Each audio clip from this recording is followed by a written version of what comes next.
என்றைக்கும் சொல்கிறேன் சார், பெற்றவங்களை மட்டும் விட்டுறாதீங்க. என்றைக்கும் சொல்ல அப்பா அம்மா தான் உலகம், தெய்வம் எல்லாமே.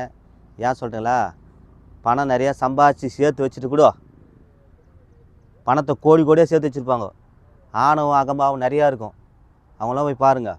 பணத்தால் எதோ ஒன்று வாங்கிடலாம் சொல்லிட்டு பெத்த புள்ளையை வாங்க முடியாது, பெத்த தாய் தாப்பனை வாங்க முடியாது, அண்ணன் தம்பி வாங்க முடியாது, அக்கா தங்கச்சியில் பணம் தான் வாங்கிடலான்னு சத்தியமாக வாங்கவே முடியாதுங்க. அதனால் பணமே குறிக்கோளாக இருக்காதீங்க. நம்ம வாழ்கிறதுக்கு அன்பாக பாசமாக வாழ கற்றுங்க. கொஞ்ச கால வாழ்க்கை நல்லா வாழ்ந்துட்டு போங்க. இதுக்கு ஒரு உதாரணமே இருக்குது.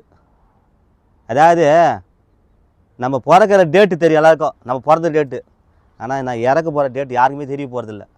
இந்த இடைப்பட்ட டேட்டில் வந்து என் சொத்து, என் வீடு, என் வாசல், இவனை பகைச்சி திட்டுறது, இவனை ஏசாரமாக திட்டுறது, புறஞ்சொல்லி பேசுறது, எதையும் பேசாதீங்க. தான் உண்டு வேலை உண்டுன்னு வாழ்ந்துருப்போங்க. நல்லா இருப்போம்.